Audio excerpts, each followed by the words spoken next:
Good afternoon, OR Today. Thank you all for participating in today's webinar. OR Today is proud to offer these free webinars to the perioperative community. Many of these same dynamic presentations can be seen at our annual OR Today Live Surgical Conference. The 2016 show will be in Chicago in August. Please visit ortodaylive.com for more information. Okay, earlier today, webinar workbook was emailed to the pre-registered attendees. If you did not receive a copy, you can download one now under the handout section of your dashboard. During today's webinar, all lines will be muted, but you can submit questions by using the questions feature on your dashboard. If you have any difficulty, please email us at webinar@mdpublishing.com. OR Today would like to thank our sponsor, Cardinal Health. As the business behind healthcare, Cardinal Health helps pharmacies, hospitals, ambulatory surgery centers, clinical laboratories, and physician offices focus on patient care. Cardinal Health is committed to delivering cutting-edge solutions to every aspect of the supply chain that helps customers achieve their goals of increased savings, efficiency, and productivity. Visit cardinalhealth.com for more information. Our presenter today is Suzanne Champion. She is the Senior Manager of Clinical Marketing for Cardinal Health and has more than 30 years of clinical experience in the perioperative setting. Since joining Cardinal Health, Suzanne has consulted on national and international accounts for inventory management, clinical processes and practices, preference card management, and supply chain management. Suzanne, you can begin whenever you are ready. Thank you, John. Welcome. My name is Suzanne Champion, and I am a Senior Clinical Manager at Cardinal Health. In the next few minutes, I'm going to share a new way to solve the challenges of managing supply inventory in the operating room today. The heart of this solution is managing your supply inventory more effectively.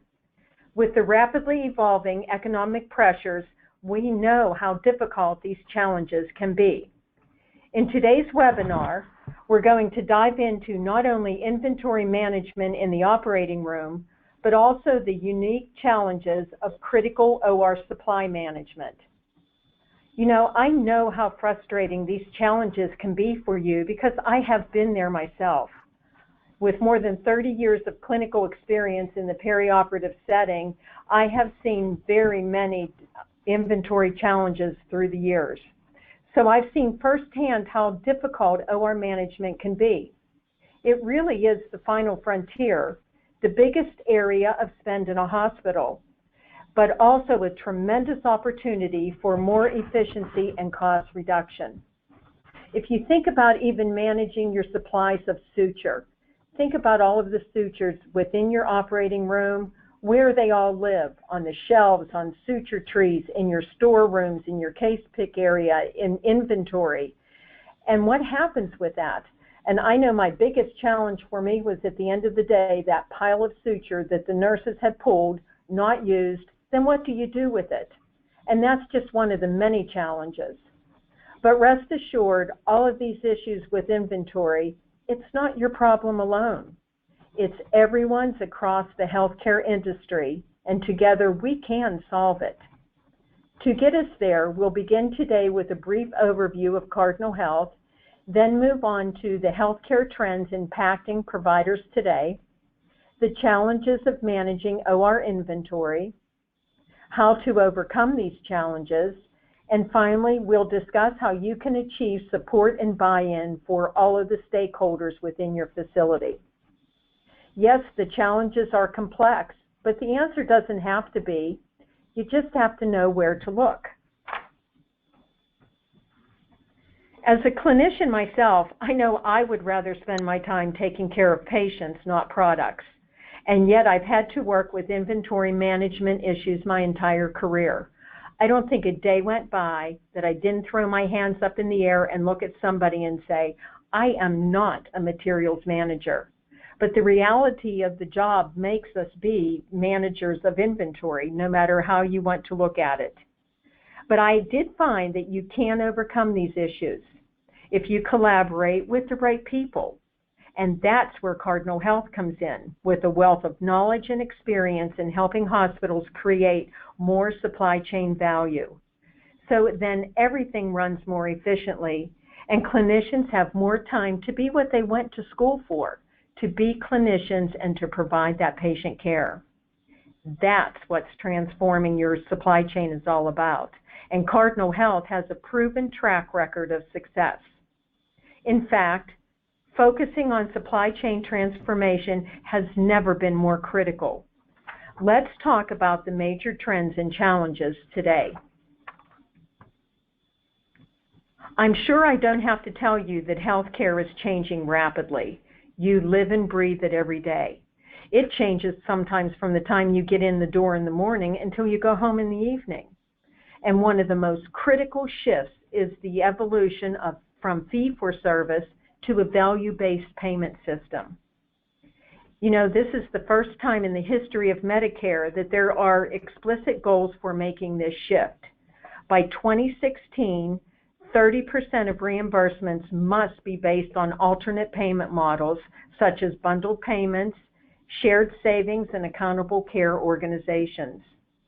By 2018, the percentage increases to a full 50%. That puts a lot on your shoulders to have to take care of. But why is this shift happening so fast? The Affordable Care Act gives the Department of Health and Human Services full authority without the need for congressional approval to expand alternative payment and delivery models. The only caveat is that these models must reduce the growth in healthcare spending without lowering quality, or these models must improve care without increasing spending. That's nothing new to us clinicians. We have been doing this for a long time, looking for ways to improve care and reduce costs. But now everybody is adamant that you have to do it. There's no wiggle room. There isn't a clear trend for which value-based payment model works best, so the model used varies from health system to health system. Regardless, the shift to a value-based payment is accelerating, and this is accelerating the consolidation of healthcare providers in an effort to create a more seamless and efficient continuum of care. But what does this shift mean for providers? The shift to value-based care is driving an urgent need for healthcare providers to control costs more than ever before, as declining reimbursements threaten hospital revenues and profits. Specifically, there's new and increasing pressure to reduce spending while improving outcomes at the same time. There's also the new reality of financial risk and cost shifting from payers to providers, as I mentioned earlier with what happens with bundling. And providers are under more pressure to demonstrate differentiated outcomes and improve the care coordination. They really are looking at all of us, and they're evaluating what our outcomes are against other people, and that is directly affecting the reimbursements that we get. And patient care itself is looking at being changed dramatically because of this. At stake are the hospital and physician bonuses, which are increasingly based on measuring performance in improving cost, quality, and patient outcome. In short, healthcare needs a new source of savings. So where do you think we should look? Identifying savings is a major challenge in hospitals today. In the past, labor was typically the first place the healthcare industry looked for savings. Remember the DRGs when they hit in the mid-'80s? That was the first place that we looked to reduce cost. It wasn't really the answer, as we found out, because all of a sudden we didn't have enough staff to help perform the care that needed to be done. But healthcare reform and an aging population have driven us all to look beyond labor for new savings. So an obvious target is supply cost. With supply costs being 35% of a hospital's expense, it's a rich area to look at for standardization and cost reduction. You know, today there's tremendous pressure to reduce product costs as declining reimbursements threaten hospital revenues and OR profits. In response, you have manufacturers commoditizing many products to meet the provider demands for a lower cost. But I can tell you from my own experience that we're at a point where there's little wiggle room left to lower prices. So we've right-sized the staff. We have it pretty much where it needs to be. We probably could use more, but it's where it's at. Hospital consolidation is on its way to almost being mature. Look at all of the IDNs that exist across the country today. More than likely, every one of you listening right now is part of one of those IDNs. The acute length of stay has been reduced, and yet at least 10,000 individuals are turning 65 every day. This will continue to drive cost without having unique new approaches. And with the OR being one of the most expensive areas to manage within the hospital, that begs the question, what is the main driver impacting the cost? Well, from what I see and hear and deal with, I think it's waste. And if you look at statistics, it is mind-boggling. Every year, that waste adds up to $5 billion. That's billion with a B. And the number keeps going in one direction only, and that's up. You know, this is everyone's problem, providers and manufacturers alike. And who pays for it? Well, the answer is we all do. The government, the insurance companies, the hospitals, the staff, but most of all, our patients. Think about the difference that $5 billion would make if we could redirect it to providing better care. The root cause of all the waste and rising costs is how complex today's operating room and supply chain have become. And there are several challenges that are driving this complexity. For starters, margins are eroding due to the rising cost of material, coupled with the pressure to reduce cost. Next, believe it or not, we still have manual inventory management systems that are inefficient and prone to human error. Then you have the multiple systems that exist within a facility. Think about your ORIT system and your inventory management system and the financial systems that you have and everything else, and they all work in silos. They don't talk to one another, or if they do, they don't talk very well. And it further complicates the product stocking and inventory management, especially in the operating room where you have the complexity that exists there. The solution is working together to meet these challenges and thereby lower supply chain costs and succeed as the healthcare industry shifts to the value-based payment. Our vision is evolving the operating room from a collection of disjointed silos into a seamless continuum that operates efficiently from end to end. And transparency is the key, being able to share product and utilization information at every touch point. Then you have to have the analytics to transform this data into actionable information. Data's good, but if it's not actionable, it doesn't really have a value. And that then leads to more effective decision making. Then you overlay that with a logistics platform that moves products according to what we learn from database metrics and goals. If this all sounds too good to be true, let me show you how this model has operated successfully in another industry for years. I recently purchased a transformer for my grandson. And at the checkout counter, I started a chain of data that linked the transformer I just purchased back to the distributor and then all the way back to the manufacturer. Then that data likely went to a company that monitors consumer purchasing behavior, such as Nielsen. The result of that is total upstream visibility of the transformer from the manufacturer's facility to the point of sale and into my grandson's hand. The manufacturer has detailed information on consumer demand, making demand planning much more accurate.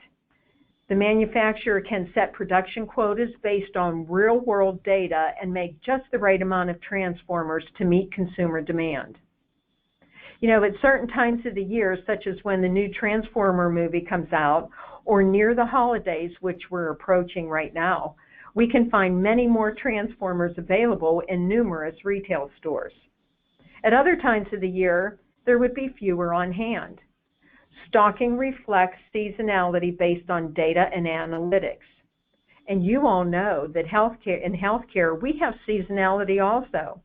whether truly driven by seasons, such as the flu-related conditions, or driven by other factors that we've seen in the last few years. Elective surgeries when out-of-pocket maximums have been met, using up the flex spending account. And what about the vacations for the kids? So you see your TNAs going up during the Christmas vacation breaks and all of those other things. We do have the same issues that retail industry has. But in this model, there's far less waste and inefficiency and far less need to overstock and hoard products. The data tells the manufacturer and the retailer exactly how to right-size the inventory levels. In a nutshell, the data makes it possible to have a more efficient supply chain. I was talking with a gentleman who works at a distribution center for a national toy store. During the holiday season, he's working 11 to 12 hours a day because it's their busiest time of the year. Given how critical the holiday earnings are to the retailers, just think how detrimental it would be if their supply chain failed. The company would not hit their revenue numbers for the year, but it doesn't fail most of the time. It works pretty flawlessly. Trucks come in and come out all day long. It is a smooth and efficient because of the data that they have that is helping to drive their decision making. If the data wasn't available, there's a good chance that my grandson would not be able to find the right transformer as his birthday present. The retail industry can do this for an $11 transformer. But can the healthcare industry do this for medical devices and implants that cost many thousands of dollars more? Let's take another quick look at how inventory is managed in the apparel industry. Now, if you're all chuckling right now when you see this picture, I'm sure you've all seen this tag. And it really is not just a useless tag that retailers sew into clothing to annoy us. It actually is how they are right-sizing their inventory, reducing the safety stock quantities, and all in all, saving lots of money. These tags are known as radio frequency identification tags, or RFID tags for short. These tags allow retailers to accurately count their inventory while greatly reducing the time spent counting product. If you've ever gone up to a counter to ask the sales clerk if they have this one top in a different size and they can check it quickly and let you know if they have it in the back or not, it's probably because of that RFID tag that's on the clothing. There was a study by the University of Arkansas in 2010 that says apparel retailers are achieving inventory accuracy of over 95% thanks to a standards-based RFID tag on each item, compared to an industry average of 62% without tags. This technology saves huge amounts of time for each cycle count. And what else can be achieved with RFID? When you're using RFID, you have speed and automation. With RFID, you can read as many as 100 tags in just seconds and capture all of that data in real time. You have ease of use because a direct line of sight is not required with RFID, while if you're using barcoding, it requires specific orientation to support the line of sight. You also have accuracy and uniqueness. RFID supports tracking at a unique item level, allowing you to have proactive management of products at each level. RFID is used in other industries to gather critical data, but how would this work in today's operating room? Let's look at a hip prosthesis that costs up to $18,000. If you think about it, that $11 transformer I talked about, you'd have to buy about 1,600 of those to equal the cost of one hip prosthesis. But unlike the transformer, there's no data capture and connectivity from the point of care back to the manufacturer. Really no upstream visibility and no real-world data analytics that can help us understand the demand planning. But hips aren't the only product with a problem. It affects all of the products in the operating room. Now, it's not that we're flying completely blind. We've done a good job and we have good data on purchases from the manufacturer to the distributor to the provider's door. We do know what was shipped, what was bought, and eventually used to care for a patient. But then that's where the story stops cold. We don't have any data about the next critical moment, the actual use of the product at the point of care. Going back to our transformer example, we know a transformer was bought, but we don't know anything about what happened at the checkout counter. So why is it so difficult to manage inventory in the operating room? Let's take a look into the barriers that impact us the most. Here are the top 10 major barriers that prevent us from more effectively managing inventory. And I'm sure all of you can add another 10 to this list, and they're just as critical. The most prevalent and pressing problems are related more directly to cost, including issues with inaccurate charge capture, the high cost of physician preference items, and the complexity caused by a wide variety of procedures and service lines that can lead to a higher inventory investment than needed. For example, a lot of service lines feed into the operating room. If you think about cardiac and orthopedic services and go back to the suture that I talked about early, think about just that one product line for those services and what that causes in the challenge of inventory management. You have all your different types of suture. You have your physician preference. This surgeon likes that suture. This one wants it a different length. You have all of those issues that you're dealing with while trying to do everything else in that operating room, but at the same time providing the quality care for your patient. And that's just the beginning of what makes inventory management such a challenge. There are many more challenges that include those expired and obsolete products. You have limited data that helps you make decisions, and then you have your procedure cards. Think about that. They are a beast unto themselves. They by themselves can cause a whole line of work to be done. You have duplicate products, different types of the same thing, and you have the lack of automated inventory systems, multiple supply categories, and managing that consigned inventory. Even though it's consigned, it's typically still your responsibility to manage it.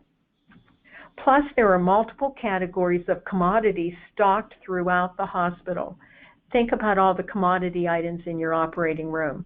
You probably have that same suction tubing in every OR somewhere because you need backup. It's in your case pick area. It's probably on your restocking shelves. It's an inventory in your storeroom. Commodities live everywhere, and they are now a growing target for providers faced with relentless pressure to lower cost. It really provides a rich opportunity for standardization. So how do we overcome these challenges to improve your efficiencies and to reduce cost?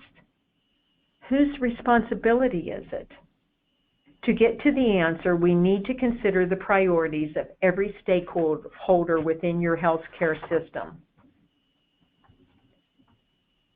You have the supply chain department. You have OR directors. You have the business manager. You have the clinicians, and you have the physicians. And they all have their own set of priorities, as you can see here. For example, the supply chain manager may focus more on product visibility and eliminating waste, while clinicians focus on the patient care and the documentation of the implants and the products that they're using. But everyone's goals are actually more aligned than what you might think. A good example is that clinicians also need to care about product visibility to make sure they have the right item available when it's needed. While it looks like everyone is generally on the same page, there's still confusion about who's responsible for what. And there may be lack of confidence as well. For example, a clinician may be concerned about whether the OR director or the supply chain managers have performed the right actions and vice versa. So what can we do to address these challenges? For instance, we would all agree that we want clinicians to focus on what matters most caring for that patient, because that really is everybody's goal at the end of the day. If that's the case, though, why do we ask nurses to spend so much time on inventory management? We take their focus away all the time because they have to deal with components and products instead of focusing on that patient. You know, there has to be a better way. And we can start by clearly defining the roles and responsibilities and improving communication among all of those cross-functional teams. Gaining stakeholder buy-in to make the needed changes, and most importantly, making those changes as comfortable as possible. If the clinicians aren't comfortable with the changes that are instituted, you know better than I do that they will find a way to work around that change. Think about what nurses do today. Oh, our nurses, we are the ultimate hoarders. We could be on those shows and we could show other people how to do it. But it's because they worry about the patient care. They want to make sure they have products when they need them. So that's why an alternate stocking location can be their locker, or the pocket of their scrub jacket, or let's pad that inventory just with a few more items in the OR cabinets. But if automating the inventory management can be a critical part of the solution by establishing clear roles and responsibilities for every stakeholder. So let's take a look at some differences between automation and manual. To make this happen, we first need to simplify inventory management. Let's focus on one area that's ripe for improvement. What happens when products are logged in and reordered using a current manual process? There can be numerous steps in the manual process for managing, let's say, tissue, for example. These steps would include opening the supply in the room, charging for the supply, documenting the supply, completing the implant log, and then reconciling the use of that product. Now, if you have an accurate preference card system and the card is accurate, the nurse can select and charge the item on that card. But if it's not correct or not updated, then the nurse needs to enter every item manually, and that can take up to a minute per item. And for every additional item that's opened during the case, that step needs to be repeated. So if the cards aren't accurate and it's not automated, every time a nurse uses something or opens it for that procedure, it somehow needs to be documented, and that takes time. And when you're doing it manually, there's a greater chance for error. And studies have shown that to reconcile an error, it can take up to 15 minutes to correct it. So think about what the nurse has to do all day long in that operating room during the procedures. No wonder they get frustrated and they're throwing up their hands and saying, I am not a materials manager. Now compare tissue tracking to using an automated system. Multiple steps can suddenly become just a couple. The nurse simply scans the product at the point of use, either using barcode or RFID technology, depending on the product and what works best. The products are automatically logged and reordered, and those charges and the use are captured. Now, how much time do you think that takes for the nurse to use that sophisticated technology? It's not minutes per product, but seconds. In fact, just 5 seconds or less per item. What can a hospital do to replace their manual processes with more efficient automation? On the surface, it might appear next to impossible to transform your operating room so dramatically. The inventory management systems may seem too large and the shift to automation just too great. But it is possible, and it really can be done. The cure is knowing what steps to take, starting with the first one. And that's recognizing that there's a problem in the first place. Then all of the stakeholders need to agree on the vision and prioritize the goals for improvement. If you talk to any CEO about what the biggest expense worry is, more than likely they'll say either the operating room or the cath lab. Top of mind are the charge capture and the physician preference item barriers that I mentioned earlier. So to solve this problem, we have to build a stronger shared vision between the clinical departments and the supply chain. The goal is to agree on that vision and work toward making it a reality. How do you make supplies run through the hospital more efficiently and cost effectively? When you look at it, you realize pretty quickly that it's too big of a challenge for any one stakeholder because the problem is ingrained everywhere. It impacts every person in that facility: clinical, operational, financial, materials management, all at the same time. But when we all work together, we can leverage the supply chain to begin solving those problems. We can help to reduce write-offs, optimize those par levels, and improve the clinical workflow, which directly impacts the patient care and the quality that you're providing. We can do this by building alignment with key stakeholders, including the clinicians, the medical staff, the department leadership, supply chain management, IT, finance, and the C-suite. If you can see there, nobody is left out of the equation.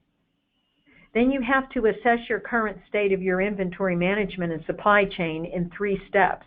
And if you think about it, this is the clinical process, the nursing process 101.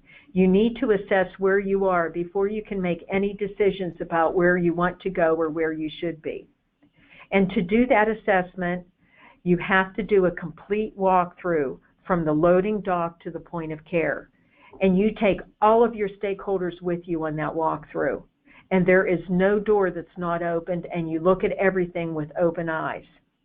And while you're doing it, interview the people working in each of the areas that you're looking at. Don't just assume that you know how it's supposed to work. Find out from them how it is really working and how decisions made are impacting their workflow. Once you have done that, then you determine your baseline data and your metrics for measuring. And then that brings us to the final step, understanding the automation options that you have to transform your supply chain from end to end, from the manufacturer all the way to the point of care. So let's take a look. Remember the RFID slide that I spoke to earlier as it relates to usage in apparel? Well, let's look at how it can help us as providers of healthcare. There are many advantages of RFID that we can incorporate into our world. RFID helps to eliminate the possibility of implanting an expired product. RFID helps us to quickly locate the recalled products, and we know we get those recalls all of the time. It allows for easy access for the clinicians, and it's intuitive. The clinician just needs to take the product and go. If it's not used, you return it to the shelf. Because the product's location is tracked automatically, you always know where it is. If another department borrows it, you know it. And if it's not on the shelf, but it hasn't been charged to a patient, it allows you to find it. And the best part of it is the solution is scalable. It allows you to start small as you build a case for technology, and it grows as your needs change within the department, within a whole hospital, or within the entire IDN. You also have the option of a 2-bin Kanban system for those commodity items that I talked about earlier. The supply chain team takes care of managing the inventory and rotating the stock. With the 2-bin Kanban, it supports the first-in, first-out inventory management, which helps to avoid expired and obsolete products. Clinicians just have to take the product and go. They don't have to deal with any of the supply management end of it. It allows for accurate charge and cost capture, which replaces many of the manual processes with one automated step that takes seconds to complete. No more hard copy logs to keep, plus you will improve compliance. If it's easy, they will do it. It interfaces with your other hospital systems to improve data connectivity. And this interface also eliminates the possibility of double entry. And there's no more cycle counting, which eliminates manual counting and errors and significantly reduces the time spent managing inventory. And that is really awesome if you think about it, and how it frees up time for the folks in materials management to do the other more critical responsibilities that they need to do. And this adds a strong analytics program that provides accurate real-time data. So you can collaborate with your supply chain team to set inventory levels that are based on more predictable ordering patterns. The anecdotal thought of this is how much I think I need is replaced with hard data that tells you this is what you need. Now let's take a look at how these tools come together to form a total inventory management solution.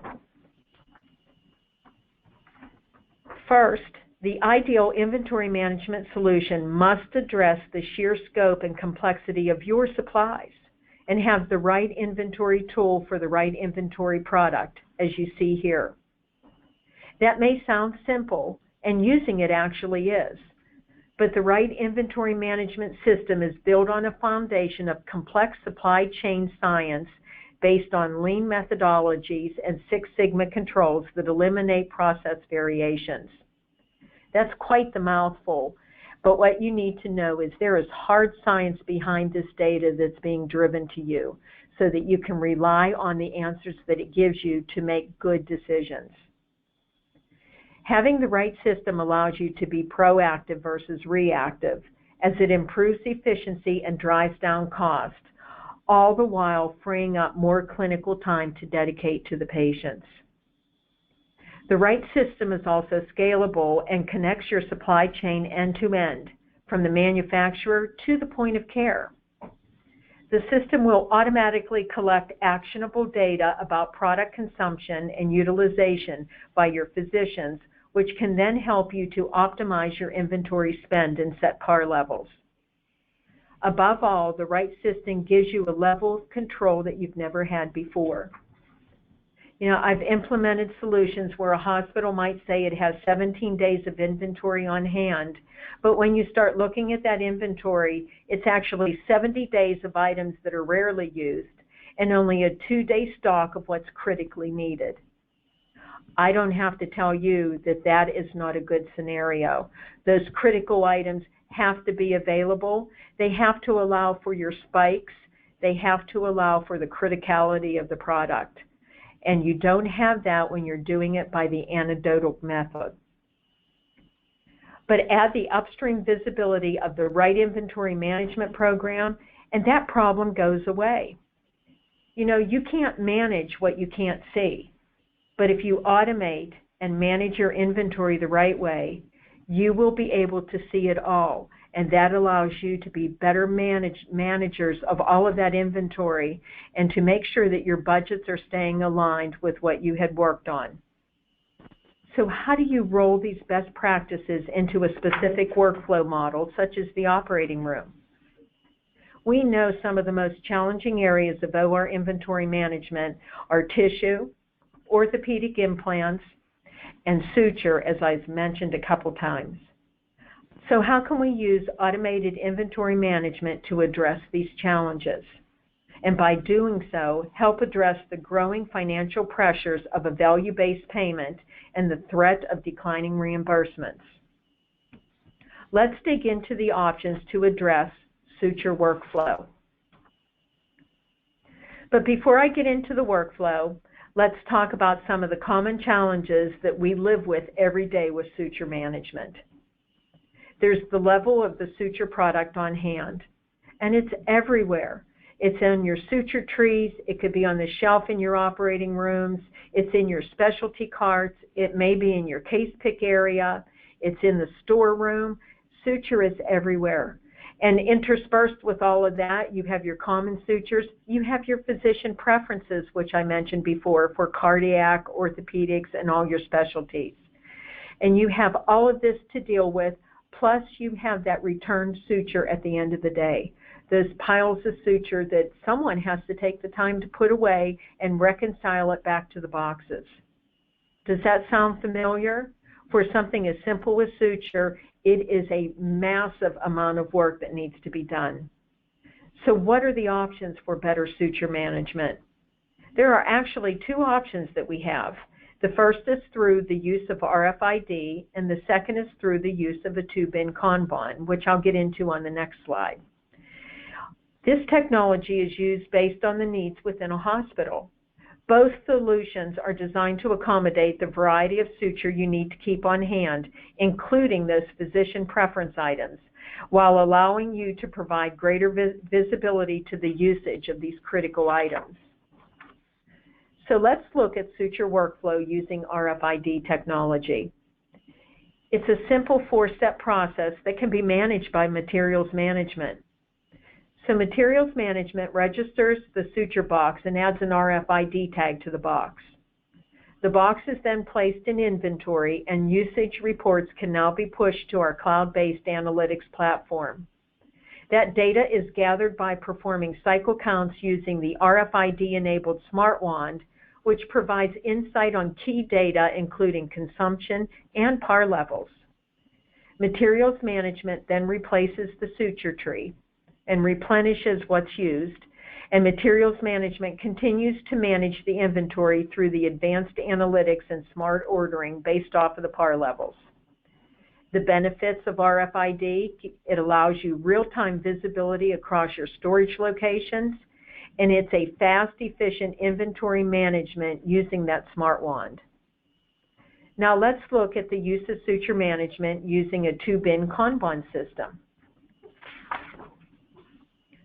As mentioned earlier, the technology or workflow used for tracking suture in the hospital is designed to suit your needs, the customer. The Kanban process ensures a first-in, first-out usage. It eliminates the cycle counts and simplifies that suture return. Tracking suture through the two-bin Kanban can be done in 3 steps.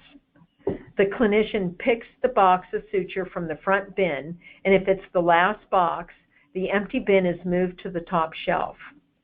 Any unused items are returned to the front of the bin in a special compartment, and the bin placed on the top shelf is the signal for materials management for replenishment. The materials management staff collects the empty bins, scans for reorder, and replaces the refilled bin in the back when complete. Now we've taken a look at one simplified workflow in the operating room suture. How does this process help to complete automated inventory management in the operating room? At Cardinal Health Inventory Management Solutions, we use RFID-enabled technology as the foundation.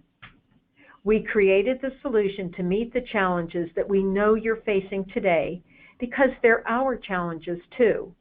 These challenges include overcoming the greatest cost pressures any of us have ever faced in our careers. And I'll say that again, the greatest challenges ever faced. This is much greater that I'm seeing today than what I saw in the mid-'80s with the DRG implementation. It shifts inventory responsibility from the clinicians, where it never should have been in the first place, to supply chain, so that nurses can focus more on patient care. You have to look at that and recognize the responsibility of the nurse should be for the patient and not for managing supplies. It helps to replace manual and inefficient processes with leading-edge automation. It helps to eliminate waste and errors as a result. It also provides a wealth of data analytics that reveal what actually happens at the point of care to improve product utilization and purchasing. Once again, it takes out that anecdotal, well, this is what I think I need or what happened, and gives you real-time data. It can help you to optimize your preference cards, which would then in turn improve efficiency even more. And it helps you to effectively manage the Joint Commission requirements. Think about your tissue and what you need to do for those requirements. It's typically a 4-step process that starts by adding an RFID tag to the tissue implant card.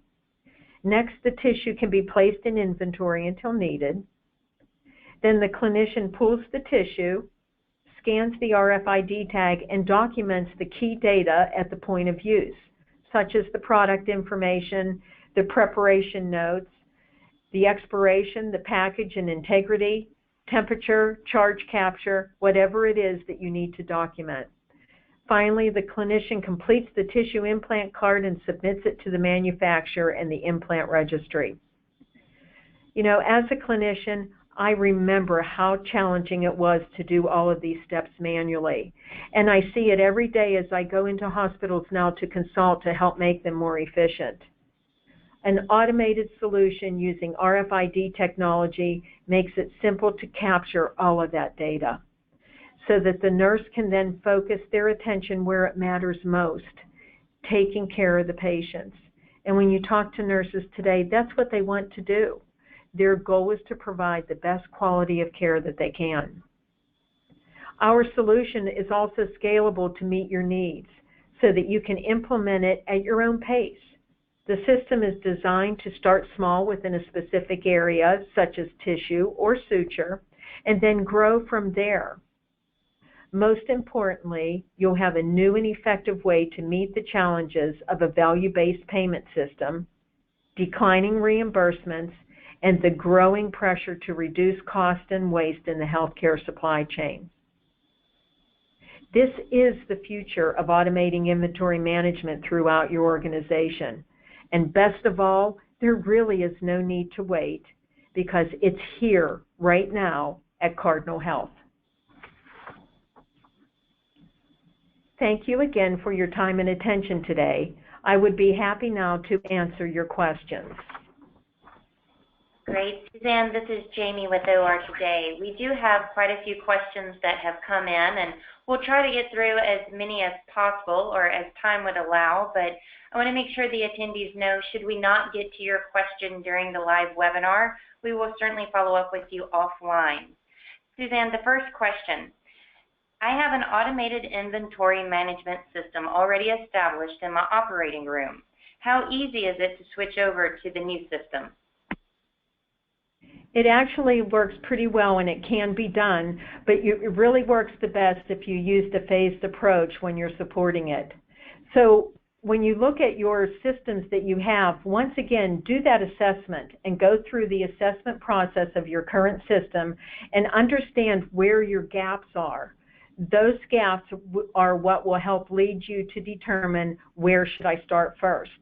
And then identify the solution that will best suit the current system and the gaps that you've uncovered. Wonderful. Next question. I am currently using barcoding technology to manage my inventory. How does this technology compare to your approach to inventory management? Okay, I am assuming when you say my approach that you're talking about the RFID or the radio frequency identification. And the technology that we use, the RFID, what it does against barcoding is with barcoding you have to have a direct line of sight and you have to scan multiple times and you have to scan at each level. So with line of sight management with barcoding, when you're scanning all of those products, you have to actually touch those products sometimes to make sure that you're getting to the barcode so that you can scan it. With RFID, you use the smart wand or a smart cabinet, and it captures that data automatically and at a unique level. And so if you compare the time to do a cycle count with barcode and with RFID, RFID is much more time effective and efficient because you don't have to touch each product. You also have the ability to read hundreds of tags within seconds, and those tags for RFID encompass all of the data, which includes a lot number, the serial number, expiration information. Whereas if you're using barcoding, there may be multiple barcodes on the packaging of that component, and each barcode is specific to a certain data point, and you would have to barcode each of them. So if you're doing a cycle count, you have to ensure that you're actually scanning the right barcode to make sure you're getting the correct information. With RFID, that doesn't happen. Great, thank you. Next question we have, if you were to identify the top 3 priorities for getting started, what would they be? That's a really good question. You know, after you've done your walkthrough with your stakeholders, sit down and list all of your points and then look at what was the biggest pain point that you saw. And you might get some different answers from people because everybody has a different set of eyes and sees it in a different way, but that's the beauty of doing a supply chain walkthrough with everybody. But usually the biggest pain point is where you should start. And the other one would be the high dollar items, because you want to make sure you're getting your arms around the high cost items, because that's where the biggest bleed usually happens in your system. And shrinkage. We all know that shrinkage occurs for whatever reason, and I'm talking things just seem to disappear. So look at where it's happening the most, because that's what you want to stop first and fill that gap so that you don't lose any more. Great. We have time for a couple of more questions. I have one here from an attendee. Can your solution only be used with Cardinal Health products? No, not at all. We're vendor neutral. With the RFID, with the shelf or the cabinets, whatever item is in there, you set up the system so that it can scan all of those products. It provides a tool for inventory management of all of your supplies, and the tags and tracking mechanism are tools to help manage that inventory, regardless of who the manufacturers are. Great. Suzanne, how does your system link with ORIS and other interfaces? Okay. Our system links up. There are software interfaces that allow you to link your systems to ours. And there's ways to do that, and to get into the science behind that right now, what you need to know is that it's possible for us to link with all of your existing systems. But more importantly, think about the benefits of that linkage. It gives you visibility. Look at your pick list in your ORIT system to allow you to make sure that there's appropriate procedures and the appropriate products with those procedures. It can look at those trends over time. It links to your ORIS master schedule and transfer items for charge and cost capture. And it easily interfaces for the data capture with your point of use services, with your materials management, and even with your financial systems. So the ability to link with all of your systems allows you to collate all of that information so that you have actionable data to make good judgment on your decisions that you're making on your inventory. Great. Thank you, Suzanne. And a special thank you from OR Today to our sponsor, Cardinal Health. Please visit cardinalhealth.com for more information on this company. Attendees, remember to visit ortoday.com/webinars to register for our next presentation. The next webinar scheduled will be on November 19th, sponsored by the AAAHC. Please enjoy the rest of your afternoon.